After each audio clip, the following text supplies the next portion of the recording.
So I want you to know guys na yung golden rule ng pag-take ng Dayan 35 kung saan we need to start on the first day of our period ay applicable lang kapag first time taker tayo ng Dayan 35 and kapag nag-resume tayo ng pag-inom ng Dayan 35. So for example, nag-Dayan 35 tayo ngayon tapos nag-stop tayo ng ilang months. Kapag bumalik tayo sa pagda-Dayan 35, kailangan magsimula tayo sa pinakaunang araw ng period natin. But for example, tapos mo nang inumin itong first box ng Dayan 35 mo mga kapatid.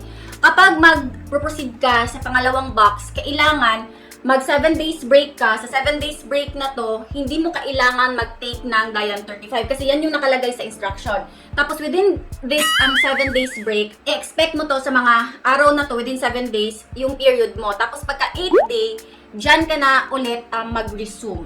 Okay? So hindi sa pinakaunang araw ng regla mo ulit. Pag nag-second box ka and